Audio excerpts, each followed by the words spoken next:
This government, this Trump administration, has decided that it's going to have ICE enforcement happen anywhere. That includes hospitals, that includes schools, that includes churches and other places of worship. These are areas that have historically been kind of off limits for ICE enforcement. Kids should be able to go to school without being terrorized. By their own government? Yeah.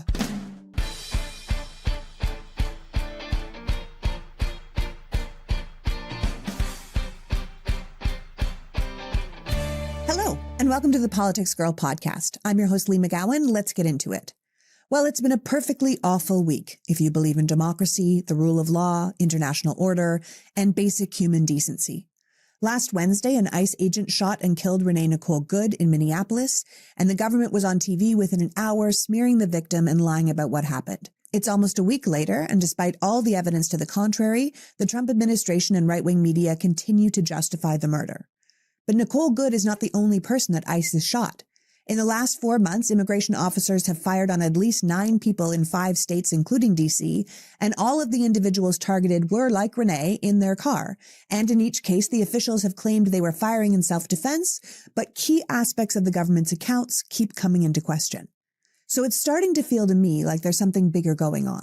That the government is trying to convince us that the truth doesn't matter, that they can call any one of us domestic terrorists and justify our killing, that we shouldn't be protesting, that we shouldn't be getting in their way, that we shouldn't even be filming, that even when we do and our recordings prove they are lying, it won't matter. Comply or die. And I think that is unacceptable to most of us who have been raised to use our First Amendment right to protest and speak up.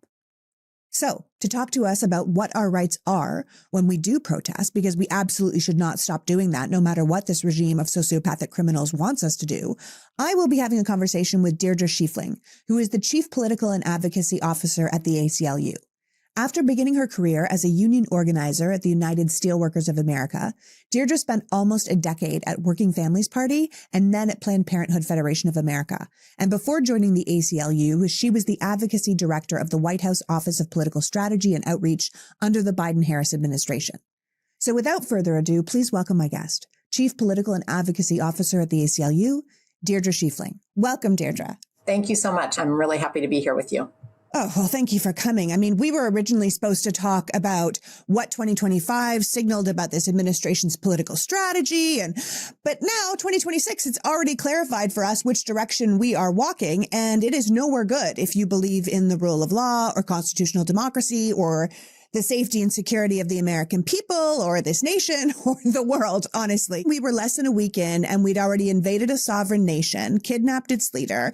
An immigration officer had murdered a woman in broad daylight on video, and the administration made no apologies for it. In fact, if anything, the Trump administration has done nothing but double down on their killing, justifying it, increasing tensions with the public. So watching what we watched over the past week, where does the ACLU, which I should tell people is the American Civil Liberties Union, which is an organization that was created to defend the rights enshrined in the U.S. Constitution, where do you guys stand on what they're doing to the American public right now? Well, thank you for that question. I mean, the events of the last week have been horrific, but in some ways really not surprising, given the massive escalation that this administration has done in terms of their immigration enforcement with the billions and billions of dollars that Congress has given them to ratchet up this campaign of terrorizing immigrant communities that the president is spearheading.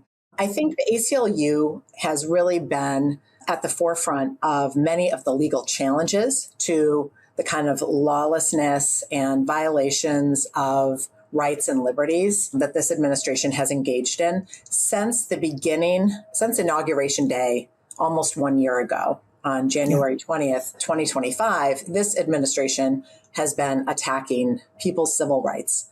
And the ACLU has filed 230 and counting legal actions just over the past year, many of those around immigration. What we saw in Minneapolis was horrific, and I really think has created a turning point for the country in terms of public awareness of the terrorizing of communities that the administration's doing in the name of immigration enforcement and the kind of country we want to live in. The past weekend was very inspiring to me. Just in over the span of 48 hours, we saw, and we were part of helping organize, over 1,200 protests around the country.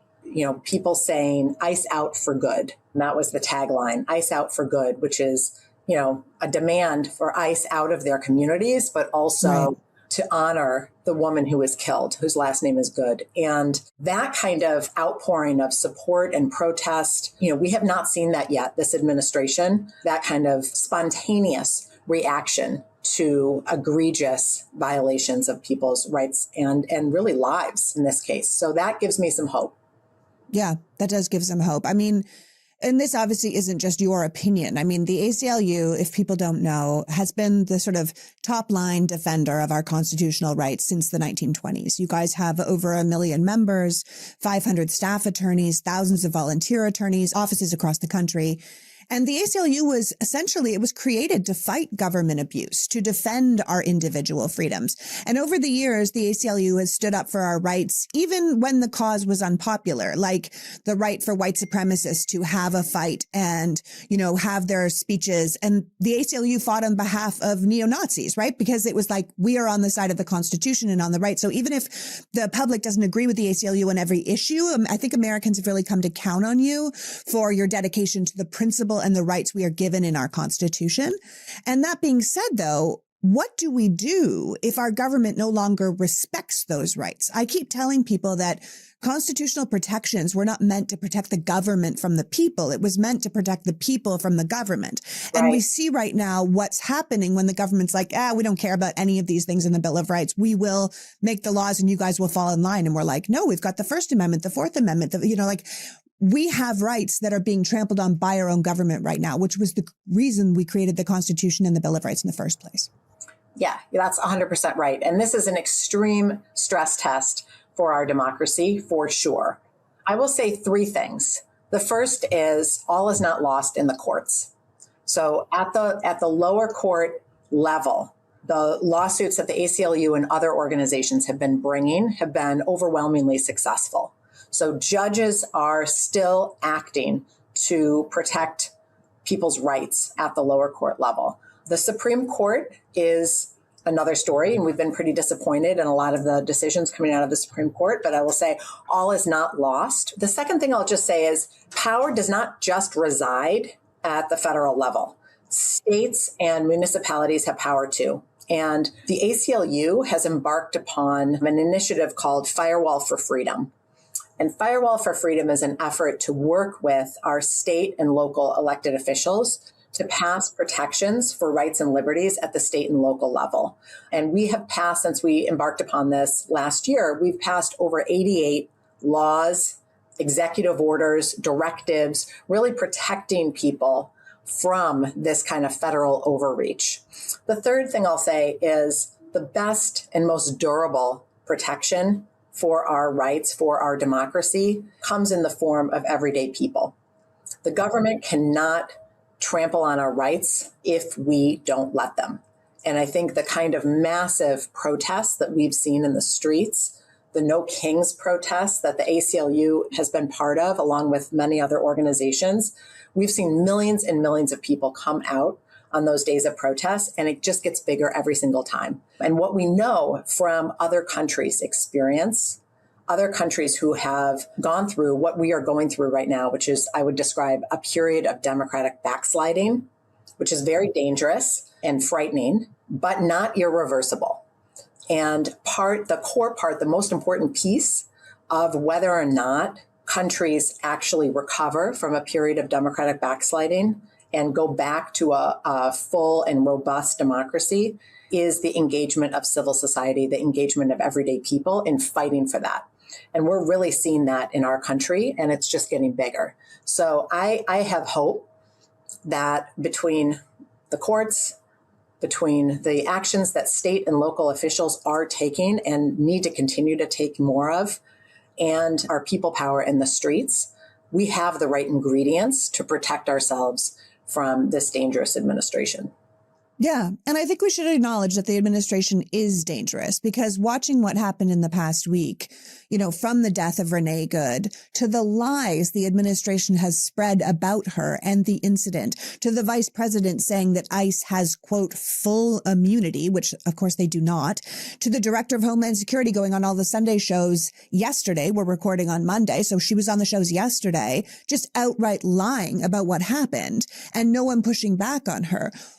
Where do the people go from here? Because you're saying, like, we have to continue to come out in force. The courts are not going to completely let us down. Yes, the Supreme Court is a disappointment to us, but there are still ways for us to fight back, and we have to do it en masse all the time. But it's hard because it seems like we are supposed to de-escalate, but someone like ICE is allowed to escalate. It's almost like that is their goal. They are trying to be worse than they could possibly be, to instigate us to do something that they actually want us to do, to bring the violence they're hoping will bring. I think you're exactly right. And that is why it is so important for us to remain disciplined and controlled and peaceful. They are hoping to instigate violence that will justify their terrible actions and their overreach. And we can't let them have those opportunities. We've done a lot of work alongside other organizations to train people in know your rights, so that when they are encountering ICE or encountering law enforcement or protesting, they are aware of their rights going into that. We've trained over 80,000 people just in this past several months. We've also trained a lot of people in de-escalation. So what to do in a situation to try to de-escalate, keep things calm, keep things peaceful and safe. I think all of that is very important. Our most powerful tool is our vote. And I think this administration, you are seeing an administration that knows that it is historically unpopular. They are flailing around. They are doing all kinds of things to distract from the fact that President Trump has not delivered on the core promises that he made around the economy, around affordability, right? He hasn't been focused on it. This is an administration that is historically corrupt and quite openly corrupt. And that is extremely unpopular, 38% approval rating. So they know this is a dangerous area for them going into the midterm elections. And they are trying to double down on terrorizing immigrants, trying to divide and conquer with the American people, double down on, provoking international conflict with other countries, right? They're flailing around doing other things to kind of distract from their core failures at home, because they saw what happened in 2025 in the elections, which was a tsunami for Democrats. And they are terrified that that's going to happen in 2026. Now, the ACLU is a nonpartisan organization, so we do not tell people who to vote for. We do not align ourselves with political parties. So I'm saying this as an observation as to why they could be acting this way. But I think our most powerful form of protest is to actually vote for candidates, for people who are going to protect our rights.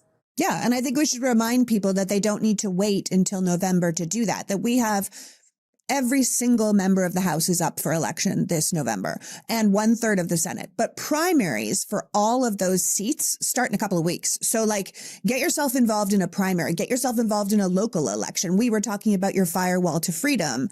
That is state and local offices that can act as a stopgap, as a guard to our rights that are being taken by the federal government. So people shouldn't think that they have to sit on their hands until November. That's not actually what's going on. But I think that being aware that the government is deliberately instigating, is deliberately trying to create chaos, is deliberately obviously hiding the Epstein files, is deliberately getting into it with the rest of the world to smoke and mirrors us into not noticing how badly they're doing at their job.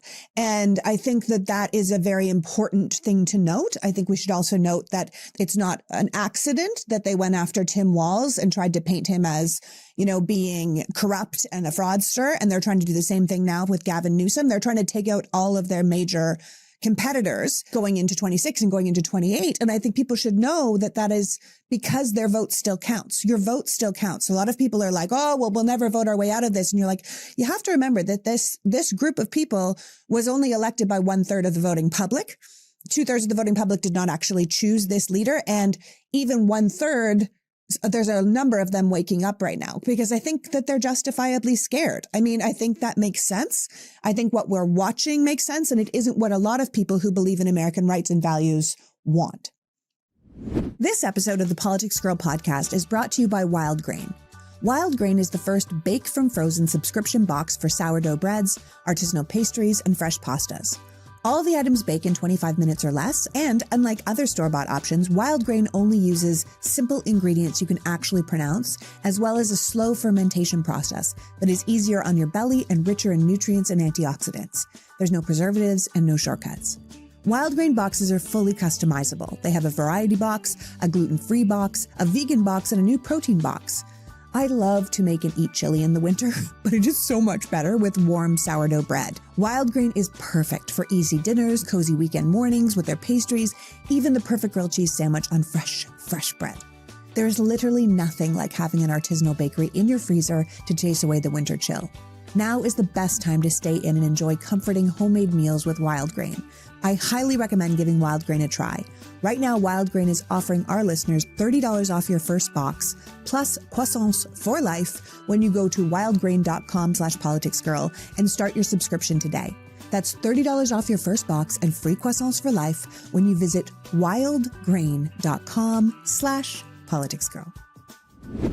Now, I am a coffee lover, but lots of people are very sensitive to caffeine and it ends up making them feel jittery and anxious. So if you love coffee, but the full octane caffeine is wrecking you, I want to tell you about Mudwater.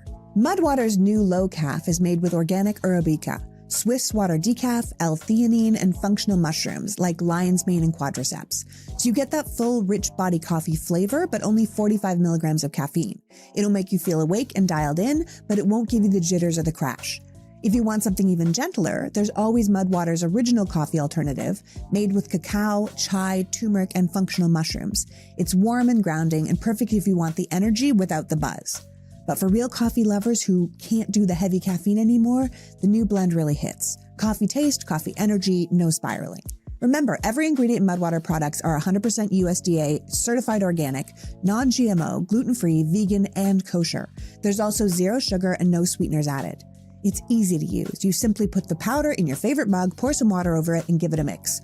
Or go wild and add some creamer or honey or CBD. Are you ready to make the switch to cleaner energy? Head to mudwater.com and grab your starter kit today. Right now, our listeners get an exclusive deal, up to 43% off your entire order, plus free shipping and a free rechargeable frother when you use the code PoliticsGirl. That's right, up to 43% off with the code PoliticsGirl at mudwtr.com. And after you purchase, if they ask you how you found them, please support the show and tell them that we sent you. I think what we're watching makes sense, and it isn't what a lot of people who believe in American rights and values want.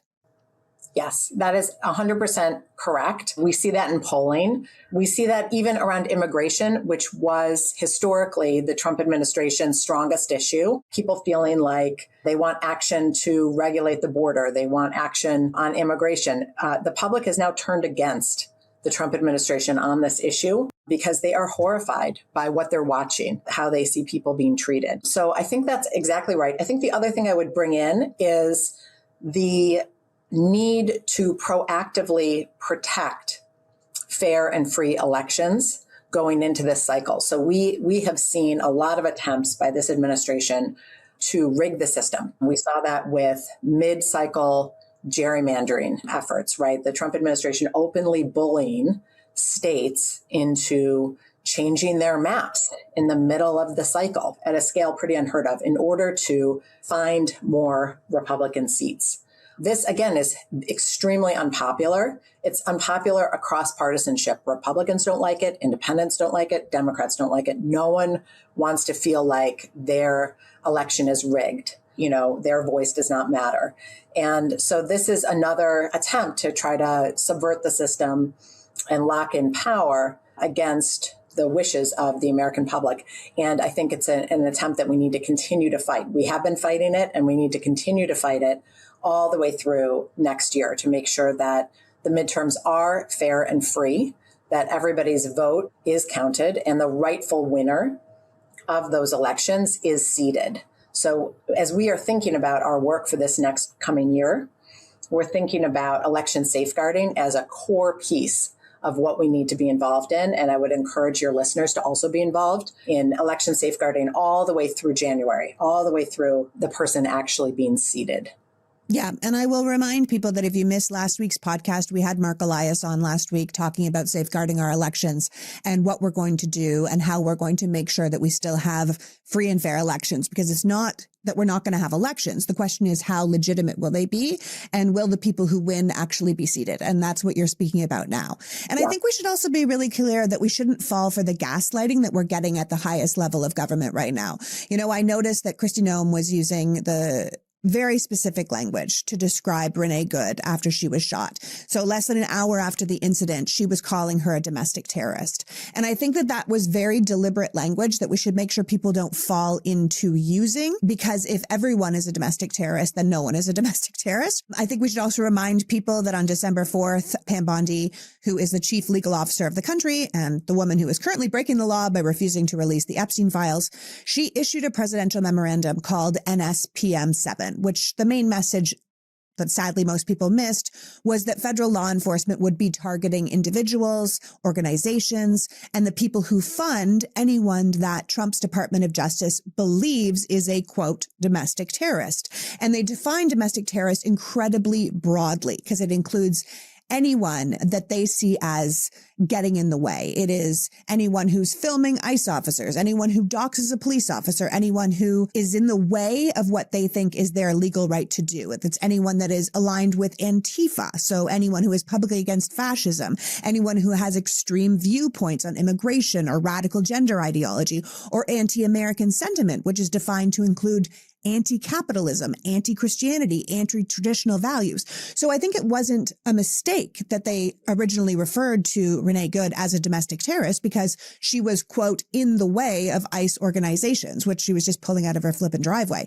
But I think that we need to not fall into the gaslighting that we're being given. And we need to know that they are trying to make it easier to strip all of us of our rights. And I think we need to be really careful of that. I mean, the president ran on having nothing to do with Project 2025, but a huge part of Project 2025, which we are seeing them go through step by step, is about limiting Americans' personal freedoms and deciding which Trump bureaucrats decide how we live, when we live. And that's part of what ACLU has always fought for. I know that when it comes to this, what is it, NSPM 7, you guys put out an article back in October, knowing that this was coming down. And you basically said at the ACLU that the bottom line in cutting through the noise of this reprehensible and irresponsible political rhetoric and action is that no president can rewrite the constitutions and the safeguards we have under it.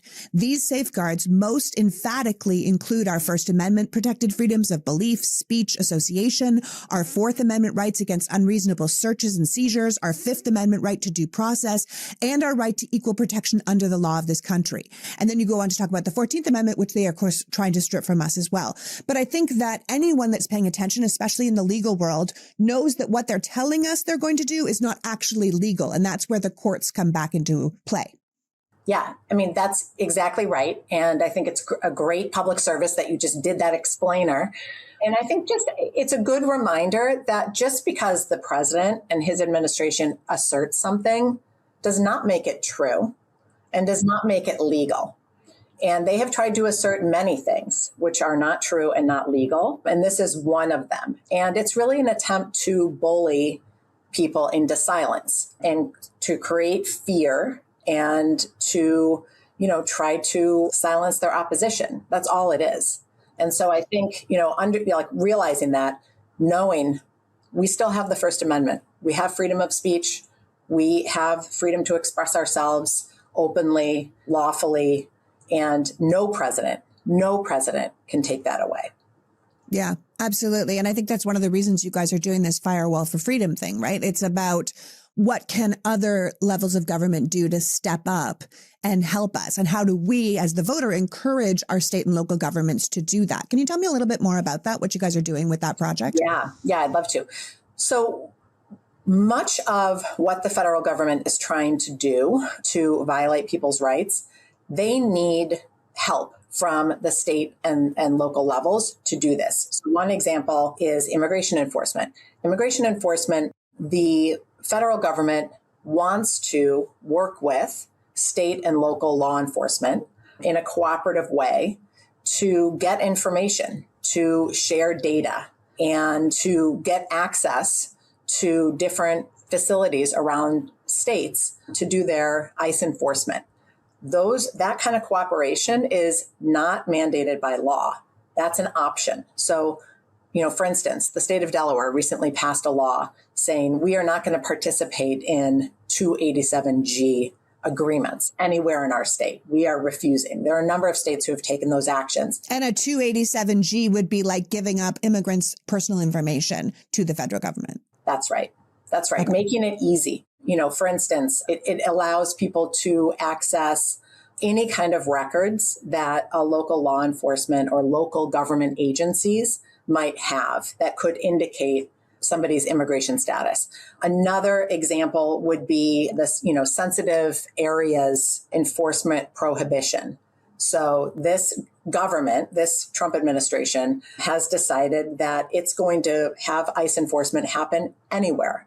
That includes hospitals, that includes schools, that includes churches and other places of worship. These are areas that have historically been kind of off limits for ICE enforcement. Kids should be able to go to school without being terrorized. By their own government? Yeah. By their own government. That would be great. Yes, exactly. And so their lack of respect for kind of this kind of basic humanity, basic reasonable limits to ICE enforcement has been part of what has really turned the country against this administration and their violations of rights. Parents organizing with their PTAs to protect all kids, to do watches during school drop-off, to do, I myself have been part of this with my children's school, local school, to keep an eye out as schools are having back to school night or other, basic community functions to protect people from that kind of terrorizing. So I think those are some of the ways that they can protect people's rights. Other examples would be Massachusetts recently passed an enhanced shield law to protect people who come to Massachusetts to access reproductive health care, like abortion, from prosecution from red states. So we have these examples of this extreme overreach of some Republican-controlled states trying to prosecute their own residents from going into other states to access reproductive health care or prosecute those reproductive health care providers. So shield laws saying, no, we're not giving you those records. If people want to come here and access reproductive health care, they can do so. And we're not going to violate their privacy by giving their health care records to another state. And we're going to protect reproductive health care providers in our state. It's insane that we need to pass protections like this, but this is the world that we're in right now. So those are some quick examples of some of the things that we've worked on this past year.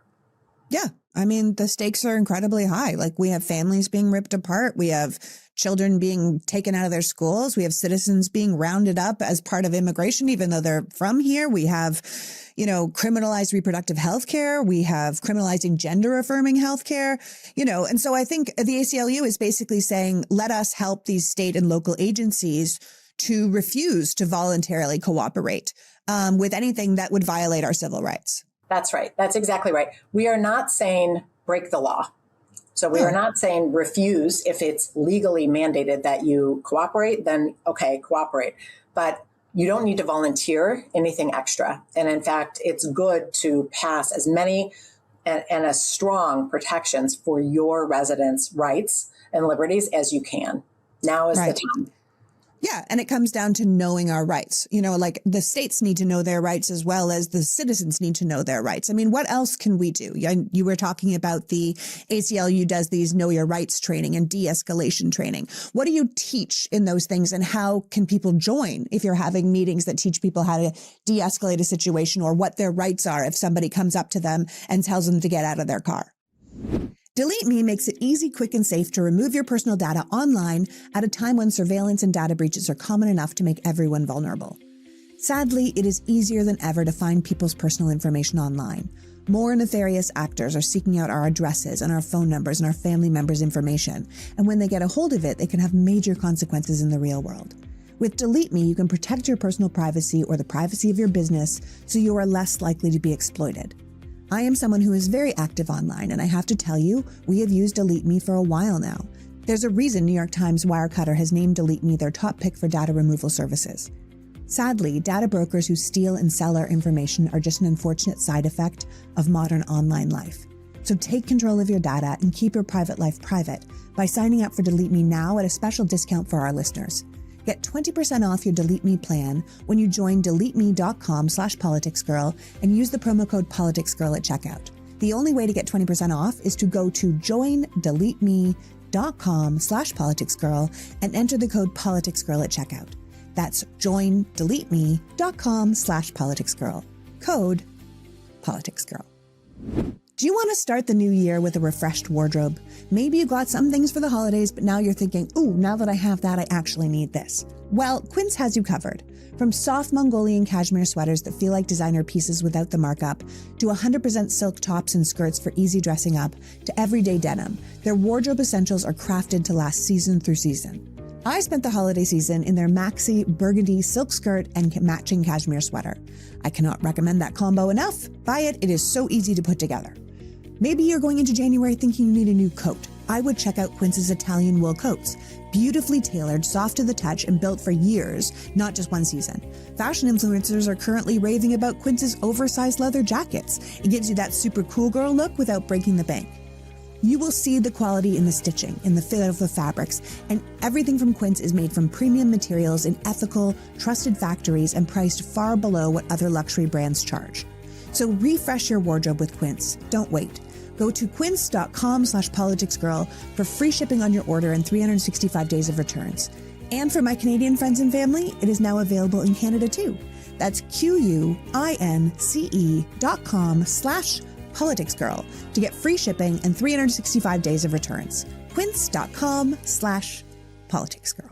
What do you teach in those things, and how can people join if you're having meetings that teach people how to de-escalate a situation, or what their rights are if somebody comes up to them and tells them to get out of their car? Great question. The first thing I would suggest is joining our People Power program. So People Power is the ACLU's volunteer engagement program. We have millions of people who are part of it. And that People Power program will help train you in how to get involved. So everything from how to phone bank to let folks know if a protest is happening, or phone bank people to let them know about Election Day and kind of what their rights are around Election Day, to texting or calling their elected officials to ask them to vote on protections, either at their state level or their federal level, or getting trained on Know Your Rights. And part of what we're doing with Know Your Rights is passing out Know Your Rights cards that kind of list out, if you encounter ICE or if you encounter law enforcement during a protest, here are your basic rights in that situation. And it's a little card that people can keep with them so that, they get into the situation, they don't feel flustered, they remember that they have it. It's also a card that you can pass out to others so that, you encounter an ICE enforcement action happening on a street corner or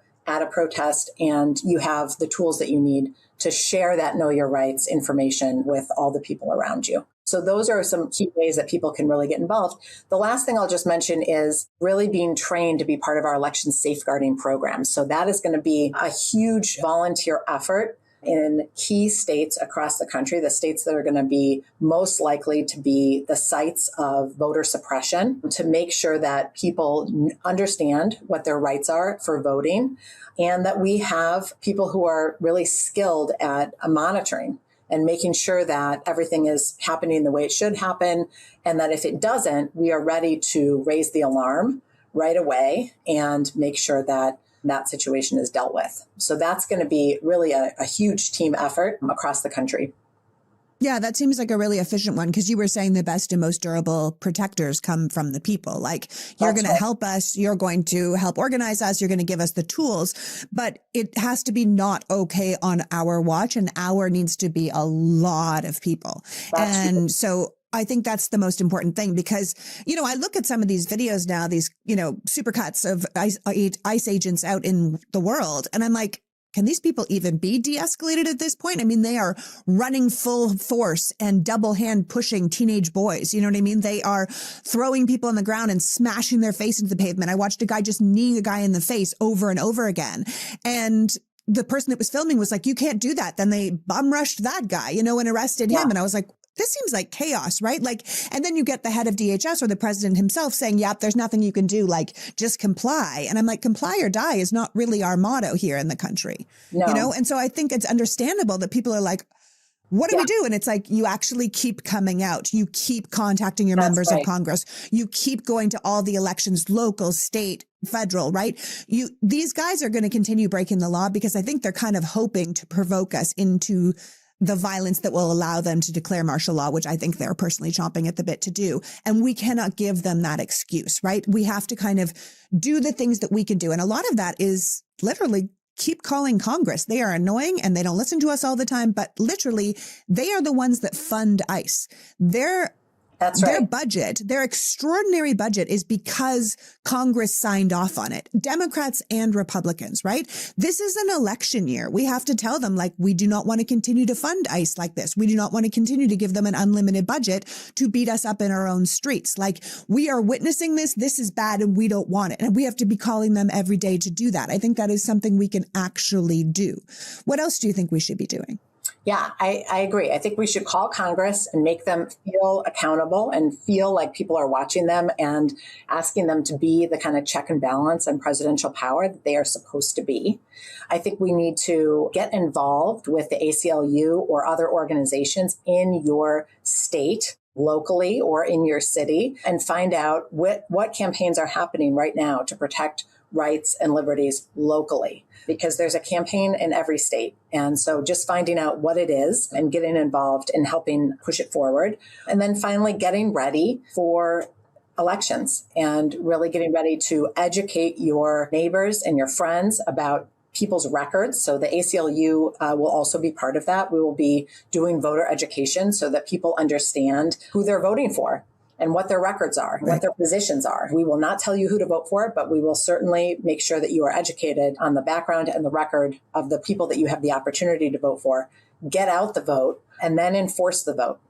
We have to not just turn out the vote, we have to enforce the vote, and getting ready to do that to make sure we have fair and free elections. Yeah. And I think it isn't partisan. I think what you're saying isn't partisan. Like, at the end of the day, you don't need to be panicking alone. You need to be joining groups that can help you organize together. Like, Congress created ICE in 2003.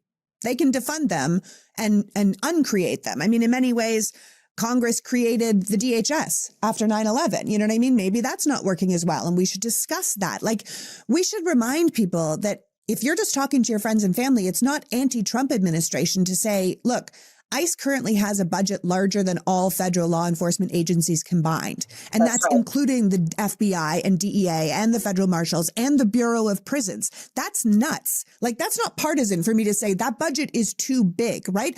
We are paying our tax dollars to put fully armed, unhinged men on the streets after 45 days of training. We know these guys are not properly vetted. We know they are failing background checks and still getting hired. We know they are failing drug tests and still getting hired.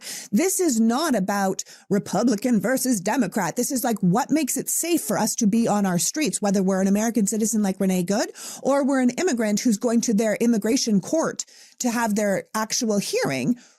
This is not how we need to be doing it. And it doesn't matter if we're partisan, because I mean, I just watched, and we have to keep filming these guys. I will say that again. Don't stop filming these guys. They want you to, but don't, because we see what happened with Renee Good, and the story they tried to spin is impossible when we have 9 different videos that show the actual opposite.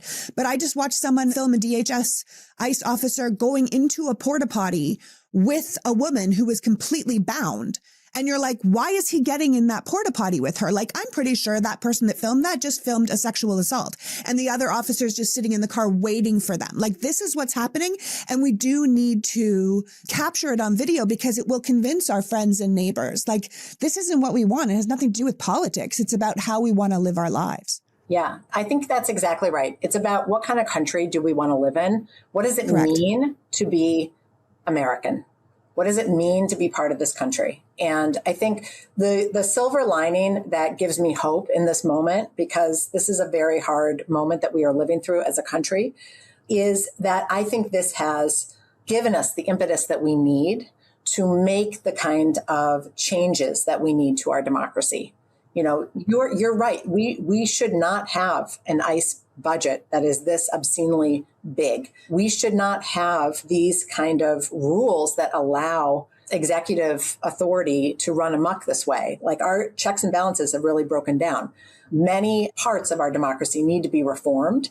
And I think this next stage that will come after the elections, after we have elected people who respect rights and liberties, who are ready to be in a true democracy, is going to be really important. This rebuilding of a much, much stronger and more representative democracy that respects the Voting Rights Act, that respects fair districts, right? Representative districts, not gerrymandered, and on, that has some good parameters around judges, around executive authority. Like, this is a chance for us to really remake the kind of democracy that we want to see, because it has broken down so much in this moment. Yeah, in many ways, it was already broken, and now we can just all see it. And I think that that is important. We can either say, okay, well, it continues to devolve until there's about 7 people that run the whole country and the rest of us are, destroyed under their boot, or we fight back in this moment. We get to our election. We hold people accountable. We turn the tide, and then we create something better. And I think that's what people should be looking toward. I want to thank you so much for joining us today, Deirdre, and thank you to the ACLU for all the work you're doing. Before you go, is there anything that you would like people to do, or any words of wisdom your organization has after 100 years of protecting American constitutional rights? I mean, well, yeah. Wow. I know. I'm very proud of the ACLU.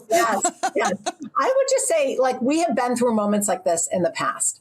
So this is not the first time we have been through a democratic backslide in our country. And we are going to turn this around, and we are going to get out of this. And so I think get involved. All the things that you just said, all the different ways that you can get involved are so important. We cannot allow a handful of people to take our democracy away. We will not on our watch. And so join us, get involved with ACLU People Power, get involved with other organizations in your area, and help us build the democracy that we deserve. Yeah, help us build the democracy we actually deserve. And tell people how they can find the ACLU online. So ACLU.org, just Google ACLU.org, and you will find our website. And then on there will be an invitation to join People Power. That's our volunteer program. Join People Power. We will train you. We will deploy you. We will put you to work. Join us. Yeah, absolutely. Join them, and definitely be trained to be part of that election safeguard thing, because this is the election that we really need to protect ourselves. And we need every single one of us out there to make sure that our votes are counted and heard and our people are seated. Absolutely. Thank you so much, Deirdre. Thank you. So that was Deirdre Schifeling, reminding us what's happening right now is horrifying, but not surprising. That we are living through an extreme stress test for democracy, but all is not lost. That the best and most durable protectors of our rights are actually our people. Yes, we are definitely in a period of democratic backsliding, and that is scary and dangerous, but it is not irreversible, especially if we all work together. We need to keep coming out, keep talking to our friends and family, keep pushing our democracy forward and upholding our own rights. That at the end of the day, this isn't a partisan issue. It's about what it means to live in this country and be an American. And what we're seeing ain't it. I want to thank Deirdre for joining us today, and you for caring enough about democracy to be here. Now go to the ACLU website and join their People Power program. Join with others to say this is not okay, and it will not continue on our watch. We can do something, and it starts now. Until next week, PGF. Before you go, I don't know if you've noticed, but left-wing creators and progressive people like me who share the truth and facts are getting drowned out by right-wing propaganda and lies. The mainstream media is barely hanging on, and it is becoming harder and harder to find anything that isn't billionaire-backed propaganda at this point. I was fighting for my life on CNN this week for the truth. So if you respect what I am trying to do here, if you learn something from my podcasts or my rants, if you would like to get this podcast ad-free delivered directly to your inbox along with my rants, then please consider becoming a member of Politics Girl Premium by going to politicsgirl.com and signing up. If you are already a premium member of this podcast, thank you for your support. And if you're not a member, please consider being a patron of my work. If you want real knowledge in a world of lies, it is essential to support those of us out here still trying to bring them to you. There's a link to sign up in the bio of this episode, but also at politicsgirl.com. And as always, please like and share this podcast so we can grow our audience, because the more people who have access to this kind of information, the better. As always, thank you for your time and support. The Politics Girl podcast is written and performed by me, Lee McGowan, and produced and edited by Happy Warrior Entertainment. All rights reserved.